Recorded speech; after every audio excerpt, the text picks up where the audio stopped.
हज़रात आदाब, आप हल्ला बोल देख रहे हैं। इस वक्त मेरे साथ इंजीनियर गुलाम अली साहब हैं, ऑनरेबल इंजीनियर गुलाम अली साहब, जो इस वक्त हमें राज्यसभा में रिप्रेजेंट कर रहे हैं, मेंबर पार्लियामेंट, जो अक्सर आपको इंटरव्यूज़ में और अपनी तकारीर में ये फरमाते हुए दिखाई देंगे कि मैं भारतीय जनता पार्टी का एक आम कार्यकर्ता हूँ, लेकिन जम्मू कश्मीर की आवाम और आम लोग ये समझते हैं कि अब इंजीनियर साहब आम आदमी नहीं रहे हैं।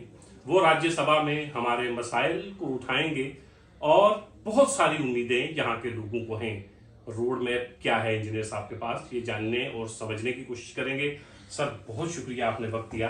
सर, अक्सर हम आपको देखते हैं जब आप राज्यसभा में थे, जब आप राज्यसभा में हैं और राज्यसभा में जब नहीं थे, तब भी आप ये कहते थे कि मैं भारतीय जनता पार्टी का एक आम कार्यकर्ता हूँ।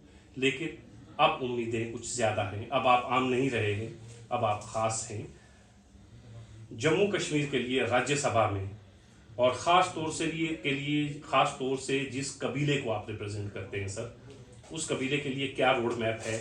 क्या आने वाले दिनों में जब भी सेशन स्टार्ट होगा, जम्मू कश्मीर के वो कौन से मसाइल हैं, कौन सी चीज़ें हैं जिनको डिस्कस करने का इरादा है, या जिसको आपको लगता था कि अगर मैं वहाँ पे होता तो मैं ये चीज़ें, ये मसाइल उठाता सर?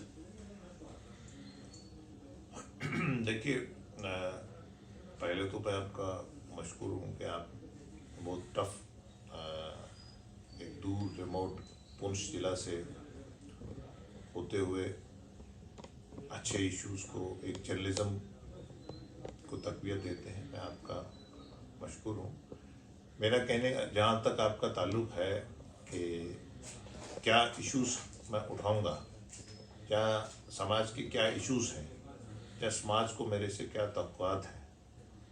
देखिए, जिस समाज से मैं ताल्लुक़ रखता हूँ वो अभी एक ट्रांजिट फेस में है।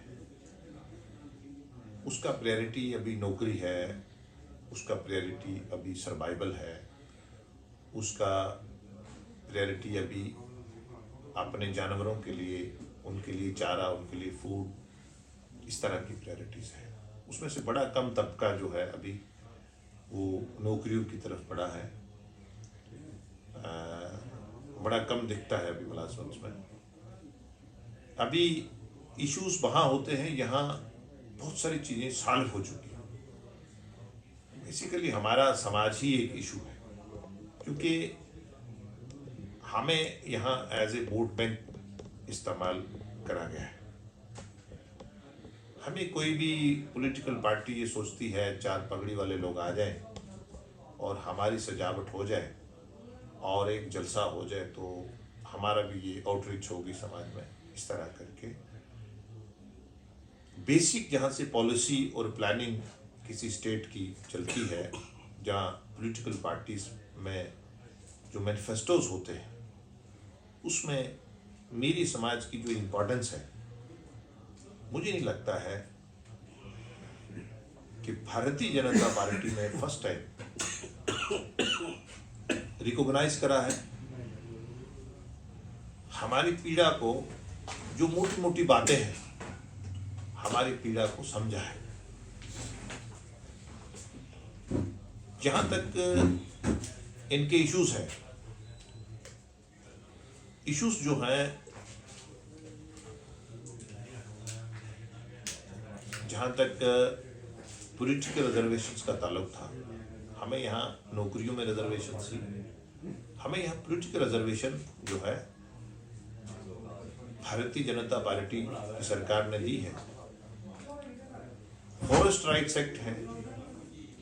मैं कई बार अक्सर बोलता हूँ कि जो फॉरेस्ट राइट्स एक्ट है वो पूरी तरह इम्प्लीमेंट होने के लिए एक सरकार उसको एक्सटेंड करती है, बट उसको पूरी तरह इम्प्लीमेंट करने के लिए यहाँ के ब्यूरोक्रेसी का और यहाँ के ट्राइबल्स का बड़ा इम्पॉर्टेंट रोल है। उसकी नॉलेज होना बड़ा इम्पॉर्टेंट है, और उसके लिए बड़े लेवल पे सेमिनार्स होना, उसका उस राइट्स को जानना, और जो पुराना महाराजा हरि सिंह का जो यहाँ के ट्राइबल्स को हुकूक थे उसके साथ इसको इस नेशनल जो ट्राइबल इसका फॉरेस्ट राइट्स एक्ट है इसको जोड़ के हम मैक्सिमम ट्राइबल्स को कैसे बेनिफिट दे सकें।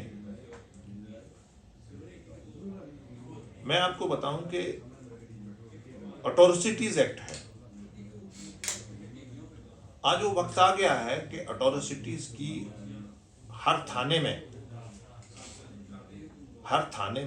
एक सेमिनार, एक अवेयरनेस कैंप लगना चाहिए, ठीक। जिससे कि उनको पता चले कि SC/ST अटॉरिटीज एक्ट क्या है। क्या आज भी हम इस समाज के आदमी को नौकरी में, पब्लिक प्लेस पे, गाड़ी में, स्कूल में, कॉलेज में, इस समाज के आदमी को हम उसी नजर से देखते हैं? ये भी एक बड़ा इंपॉर्टेंट इशू है। इसके साथ साथ मुलाजमत में जो लोग हैं उनके अपने इश्यूज हैं। मुलाजम तो बन गए, बट प्रमोशन का इशू है। प्रमोशन का इशू, क्या उसको प्रमोशन मिलेगी कि नहीं? क्या हमने उसको कोर्ट में अच्छी तरह प्रेजेंट करा कि नहीं करा? जहां तक बहुत सारे इश्यूज है, जैसे मिसाल के तौर पर सेमी नोमैडिक जो समाज है उसका अपने इश्यूज हैं। क्या ट्राइबल प्लान जो है वो हर जिले में उसका एक जो हिस्सा आता है वो वाकया ही समाज तक जाता है? नरेंद्र मोदी सरकार में उसकी कोई स्पेस नहीं है कि वो पैसा डाइवर्ट हो जाए। तो कम्युनिटीज के लोगों, मेरे जो सोशो समाजी लोग हैं, ये टीम वर्क होता है। जैसे पॉलिटिकल पार्टीज में ट्राइब्स को देखने के लिए अलग से एक विंग होता है। हमें एडमिनिस्ट्रेशन पे पूरी नज़र रखनी चाहिए कि हमारा पैसा एक जिले में आया, वो हमारे समाज की डेवलपमेंट के लिए लगा कि नहीं लगा। हमारा एक फुली नोमैडिक तबका है जो भेड़ चराता है, बकरी चराता है, गाय भैंस चराता है, घोड़ा चराता है, खच्चर है। उसका एक अपना कल्चर है। उसको दो चीजों को के साथ बैलेंस करना पड़ेगा। अर्बन डेवलपमेंट है, लोग गांव से शहरों में आते हैं। अर्बन डेवलपमेंट के जो कानून है, क्या वो कहीं ट्राइबल्स को का जो कल्चर है उसको कहीं वो हर्ट तो नहीं कर रहे? टूरिज्म है, टूरिज्म को भी अच्छे मकाम चाहिए वहां सैर के लिए। बाहर से आ जाएगा, वो एक बहुत बड़ी इकोनॉमी से जुड़ा है, बट ट्राइबल भी इकोनॉमी की बैकबोन है। टूरिज्म को, डिपार्टमेंट को ये बैलेंस करना पड़ेगा कि क्या हम जो ट्राइबल है, जो भेड़ बकरी चराने वाला है, जो भैंस चराने वाला है, उसकी पास्चर को, उसकी ठोक को हम कोई डिस्टर्ब तो नहीं कर रहे हैं। अभी हाल ही में आपने देखा होगा कि LG साहब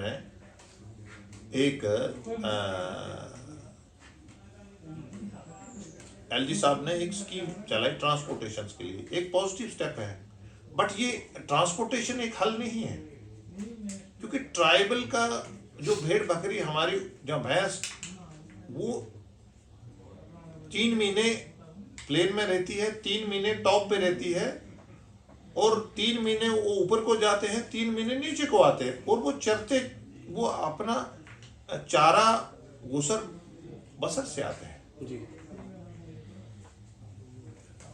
तो मेरे कहने का मतलब यह है कि एजुकेशन का मसला है। प्रोफेशनल कॉलेजेस में उनको मिलता है कि नहीं? सेमी गवर्नमेंट जो इदारे हैं, हमारी जो कॉरपोरेशंस हैं 30+ है, क्या उनमें उनका शेयर है कि नहीं है? अर्बन मिनिस्ट्री कमर्शियल बिल्डिंग्स बनाती है मकानों के लिए, श्रीनगर डेवलपमेंट अथॉरिटी और जम्मू डेवलपमेंट अथॉरिटी। क्या जब वो एक्सपेंशन करती है, रिहेबिलिटेशन, कंपेंसेशन और पार्ट ऑफ द प्रोजेक्ट, वो एक इंसानी जो अलमिया रहता है वो उस पर चलती है कि नहीं? क्या जो जमातें यहाँ 70 साल सत्ता में रही, उन्होंने अर्बन डेवलपमेंट मिनिस्ट्री को डेवलपमेंट के लिए जो जगह ली, यूनिवर्सिटीज बनाई, बड़े इदारे बनाए, रेलवे स्टेशंस बनाए, रोड बनाए, क्या उन्होंने जानवरों के लिए, भेड़ बकरी के लिए साथ में पगडंडी बनाई कि नहीं बनाई?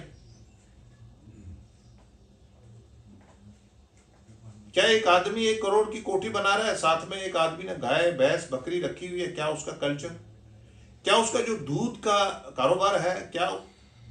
मुझे याद है नरेंद्र मोदी जी वहाँ चीफ मिनिस्टर थे गुजरात में, तो मैं एक मीटिंग में गया था, वहाँ ट्राइबल की मीटिंग थी, पूरे देश के ट्राइबल्स की मीटिंग थी, तो वो वहाँ एज ए चीफ मिनिस्टर आए, तो उन्होंने ट्राइबल्स के लिए वहाँ का ट्राइबल तेंदू के पत्ते चुनता है, तो वो तेंदू के पत्ता जो है वो एक लद बना के वो एक बिजनेसमैन उनसे 100 रुपए की लद ले जाता था।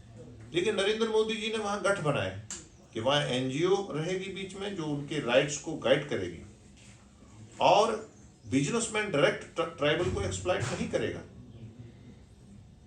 और बिजनेसमैन डायरेक्ट ट्राइबल को एक्सप्लॉइट नहीं करेगा, बीच में सरकार रहेगी, बिजनेसमैन होगा, ट्राइबल होगा और एनजीओ होगा। एनजीओ से बिजनेसमैन को एनओसी लेनी होगी और उसको केजी के हिसाब से उसको ताकि उसका भी मेहनताना मिले। तो अभी हमने बहुत दूर चलना है। क्या जो हमारे लोग दूध, भेड़, बकरी, गाय, भैंस पालते हैं, क्या इनका जो चेन है इस डेवलपमेंट के जमाने में ये जिंदा रह पाएंगे कि नहीं?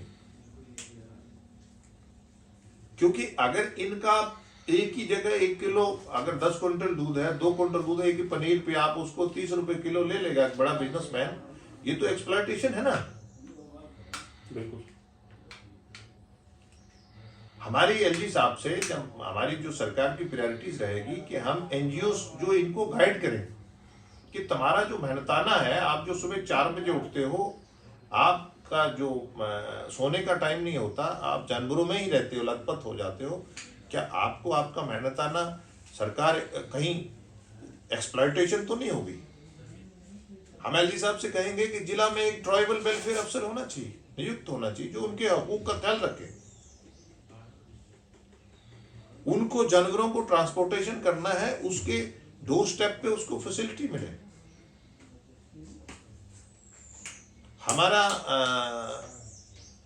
हजारों कुंटल जो ड्राई ग्रास, जिसको आप पराली और पोह बोलते हैं, वो जला दिया जाता है और 20 रुपए से ज्यादा उसका तूड़ी का रेट है मार्केट में।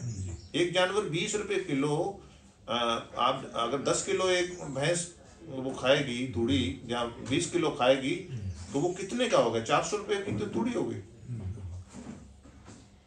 तो बेसिकली हमने इन ट्राइबल्स की, हम जो लोग थे या जो सरकारें रही हैं, हमने इनकी प्रॉब्लम्स को समझा ही नहीं है। जी अच्छा सर, ये एक चीज़ बताइएगा, क्योंकि हम लोग ना कुछ महीनों से ये सुन रहे हैं, जिसकी तरफ आपने भी इशारा किया। आपने बहुत अच्छा एक इंतज़ाम किया कि आपने ट्राइबल्स को की भेड़ बकरियों को एक जगह से उठाया, दूसरी जगह पहुंचा दिया। मतलब मुझे बिठिंडी से राजौरी जाना है, आपने मुझे यहाँ से उठाया, वहाँ छोड़ दिया, वहाँ से उठाया, फिर घर पे छोड़ दिया। तो ओवरऑल जो ट्राइबल्स की एक पहचान है, जो उनका अपना एक कल्चर है, वो उससे मुतासिर नहीं होगा सर?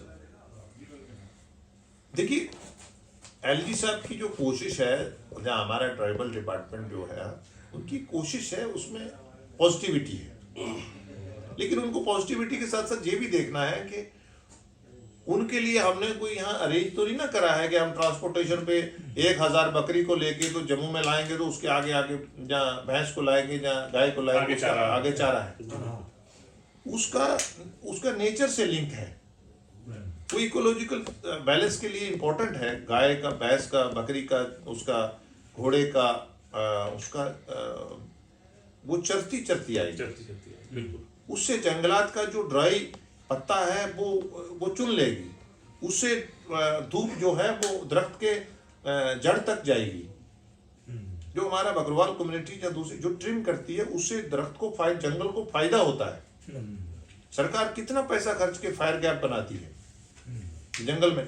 जब वो ड्राई पत्ते बकरी भेड़ का चारा है तो नेचर है ना, जब से दुनिया चली होगी तो ये चल रहा है ना। मतलब आप ऑनरेबल एलजी साहब की नीयत पे शक नहीं कर रहे हैं? नहीं लेकिन ओवरऑल इससे अब उसमें क्या होता है, बहुत सारी देखो ये हल नहीं है, मेरा ये मानना है। जी जी लेकिन उनकी सोच में मुस्बत है जी बिल्कुल कि हम कैसे उनको फैसिलिटी दे पाए, जी सर जो मैंने ऑब्जर्व करा है। जी। अच्छा सर, आपको मैंने कल एक सेमिनार में भी सुना, आज भी आप फरमा रहे हैं कि इस्तेहसाल हुआ एक आपकी मतलब गुज्जर बकरवाल कम्युनिटी का, कुछ लोग पगड़ियाँ पहन के चाहिए होते हैं वो बैठ जाते हैं, लेकिन सर रिजर्वेशन भी तो उन्हीं सरकारों ने ही दी ना, पूरी रिजर्वेशन नहीं मिली, पॉलिटिकल रिजर्वेशन आपको नहीं मिली, लेकिन जो ऑफिसर्स आपके इस वक्त बड़ी पोस्टों पे दिखाई दे रहे हैं उनमें मेजॉरिटी तो वही है जो उसी रिजर्वेशन के थ्रू आई है जो दूसरी सरकारों ने दी है। तो कम से कम इतना अप्रिशिएट तो आपको करना चाहिए उस सरकार को।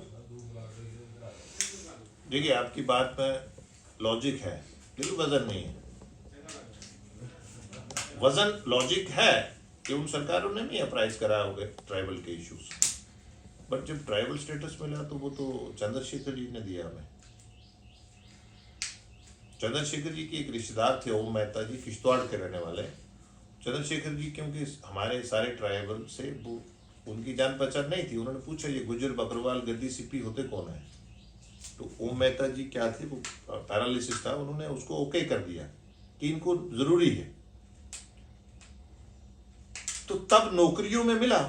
अब नौकरियों में मिला तो हमें कभी इंटर डिस्ट्रिक्ट रिक्रूटमेंट बैन लगा के इग्नोर करा, कभी रोस्टर में हमें पीछे रखा, कभी प्रमोशन में बैन लगाया। मतलब कुछ कुछ मिला नहीं, बताए ना जो सत्ता में रही। अगर चंद्रशेखर जी नहीं आते तो कहां से मिलता हमें, तो थोड़ा सा मिला ना। अब मेरे से क्यों मुखालफत करवा रहे हैं, मैं इनडायरेक्टली मैं उनको क्यों पब्लिसिटी दूं कि जब उन्होंने करा ही नहीं है, उनसे वोट बैंक तक महदूद, वो चाहते नहीं है, उनकी इंटेंशन नहीं है, उनकी पीछे बेसिक पॉलिसी में नहीं है कि इनको प्रमोट करना है, उनको सिर्फ वोट बैंक तक रखना है। असल बात यह है कि कांग्रेस और नेशनल कॉन्फ्रेंस, जहां बाकी जमातें जो इसमें से अभी जो मशरूमिंग आई है कश्मीर में, वो इसको वोट बैंक से आगे चाहती नहीं है। मैंने यहाँ एक हमारे एक स्कूल है, मैंने हाई स्कूल एक दूसरे मिनिस्टर से करवाया जो कि कांग्रेस नेशनल कॉन्फ्रेंस जो इनके साथ ताल्लुक ही नहीं था। ये चाहते ही नहीं है कि हमें पढ़े। अच्छा सर, नेशनल कॉन्फ्रेंस कांग्रेस नहीं चाहती है कि आप पढ़ें, लेकिन इन्हीं की सरकारों में 5 से 8, 8 से 15 तक आपके एमएलए मिनिस्टर बड़े पावरफुल रहे हैं। तो आपका इशारा उस जमात की तरफ है या अपने उन पॉलिटिकल लीडर्स की तरफ भी जो 15 साल, 20 साल, 25 साल, 30 साल ताकत में रहे हैं? सर देखिए, ये हमारी गलत फहमी है कि हम 10 एमएलए बन गए, हम मंत्री बन गए। मुझे बताइए, रिफ्यूजी है जो अपने घर उजाड़ के आए, भाग के आए, यहाँ जम्मू में उन्होंने अलग फार्म अपने लिए बनाया। उनके कितने पावरफुल मिनिस्टर और मंत्री थे, उनकी कहीं भी स्टेट लैंड थी, वो कहीं भी स्टेट लैंड हो उनको मालिकाना हक मिलता है। हमें हमारे एक रेलवे रोड पे मालिकी करवाने के लिए 70 साल लग गए, वो तो मालिकी करवाते करवाते मर गए। मतलब आपने मिनिस्टर बना दिया लेकिन वो कर कुछ नहीं सकता है। मतलब बताइए ना, हमारा यहाँ इसको बाबा का डा बोलते हैं गांधीनगर को, किसी एक रास्ते का नाम बताइए ना कि किसी रोड का नाम उस बुजुर्ग के नाम रखा। हम नहीं कह रहे गांधीनगर क्यों रखा, त्रिकुटा नगर क्यों रखा, नानक नगर क्यों रखा। भारतीय जनता पार्टी ने एम्स बनाया विजयपुर में, वो 250 से 300 लोगों को मालिकाना हक दिए। कांग्रेस नेशनल कॉन्फ्रेंस पीडीपी ने कितने लोगों को, जब ग्रीन बेल्ट बनाया, जब जम्मू यूनिवर्सिटी बनाई, जब रेलवे स्टेशन बनाया, कितने लोगों को मालिकाना हक दिए। अब मेरे से ये क्यों बुलवाते हो आप? मतलब rehabilitation compensation part of the project. जिसको आप गालियां देते हैं फिरका परस्त जमात, उसके सामने आप एक राज्यसभा में उसने नॉमिनेट करा उस तबके को जिसको आप वोट बैंक से ज्यादा समझते नहीं है, उस तबके को आप गाड़ी में मेरा और मेरी बोलते हैं। गाड़ी में आपको मुश्क आती है हमसे, गाड़ी में हम गाड़ी में बैठ जाए तो गाड़ी में नहीं बैठता है। तो भारतीय जनता पार्टी को कैसे सोच आ गई कि ये इसको पॉलिटिकल एम्पावर नहीं करा है? नरेंद्र मोदी जी को कैसे सोच आ गई? मतलब आप यहां रहे हैं, आपने करा क्या है हमारे लिए? आपने लैंड रिफॉर्म की दुनिया बात करते हैं जी, शेख अब्दुल्ला साहब ने लैंड रिफॉर्म करे, हमारी तो जगीरें थी यहां, हमें कितने कनाल का मालिक बनाया उसने, बताइए ना। किसी नॉन कश्मीरी स्पीकिंग मुसलमान को उसने मालिक बनाया तो बताइए भाई, मैं आपके पीछे पीछे चलूं।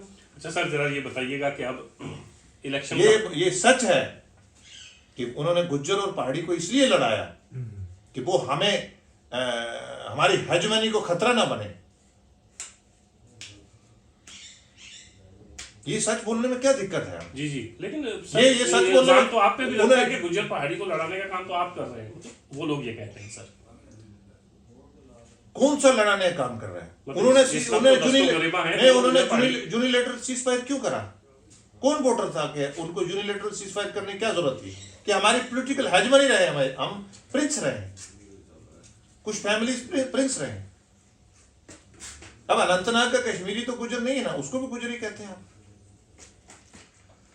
गुलाम नबी आपका आजाद, मैं नाम नहीं लेना चाह रहा, वो बना, वो भी गुजरी था। ऐसे कैसे आज कैसे चले? हमारा कल्चर खत्म कर दिया, हमारी शराकत खत्म कर दी, हमारा सब कुछ खत्म कर दिया। ये मैंने लड़ लुड़ के अभी कहीं गोजरी स्टेशन में एक कुछ चैनल्स में न्यूज चलवाना शुरू करें। हमारा इतिहास है, हमारा, हम अक्रॉस द बॉर्डर रहते हैं, हम अक्रॉस द कंट्री रहते हैं, हमारी हिस्ट्री है, हम नेशनलिस्ट हैं, हम लॉयल हैं। लेकिन सर रेडियो पे गोजरी प्रोग्राम तो कई सालों से आ रहा है। हाँ, आता था ना शाम को आधे घंटे, अब बढ़ा है ना, और बढ़ेगा ना। सियासी रिजर्वेशन बढ़ रही है ना, फॉरेस्ट राइट्स एक्ट दे रहे हैं ना, अट्रॉसिटीज एक्ट आ गया है ना। अब आप किसी गुज्जर को गुज्जर नहीं बोल सकते। उस गुज्जर से बोलोगे मुश्क आ गई, आपकी जमानत नहीं होगी। हमें भी इज्जत, हमें भी बराबर की शहरी का हक है। इसी का नाम नरेंद्र मोदी है। सर इलेक्शन कब करवा रहे हैं? इलेक्शन कब तक करवा रहे हैं? इलेक्शन कमीशन ऑफ इंडिया का ये काम है, हमारा काम है सिक्योरिटी का। जब वो करेगा, जब सिक्योरिटी होगा, ये एक परंपरा है, जमहूरियत का बड़ा इंपॉर्टेंट हिस्सा है, होगा, क्यों नहीं होगा। और रियासत का दर्जा कब बहाल करेंगे? देश के होम मिनिस्टर ने दुनिया के सबसे बड़े लोकतंत्र के वहां हाउस से कहा है कि हम देंगे स्टेट, क्यों नहीं देंगे। इलेक्शन से पहले या इलेक्शन के बाद? बोला है ना, मिलेगा। हम झूठ बोलते ही नहीं है, दो ही बातें करिए, देंगे, क्यों नहीं देंगे। मतलब इलेक्शन से पहले या इलेक्शन के बाद? जब बोला है कि स्टेट देंगे, अब इलेक्शन तो अलग इदारा है ना, इलेक्शन कमीशन ऑफ इंडिया। अच्छा सर, एक आखिरी सवाल सर ये बताइएगा कि जम्मू कश्मीर को जो इस वक्त आप देख रहे हैं, एक रियासत से यूनियन टेरिटरी में है, और ऑनरेबल होम मिनिस्टर ने कहा है कि दोबारा रियासत मिलेगी। चलिए हम रियासत की तरफ आते हैं। बहुत से लोग धरनों पर बैठे हैं, जम्मू के लोग धरने पर बैठे हैं, जो आपकी बैकबोन है। भारतीय जनता पार्टी को सबसे ज़्यादा सीट्स यहीं पे आती हैं, और यहीं के लोग एहतजाज कर रहे हैं।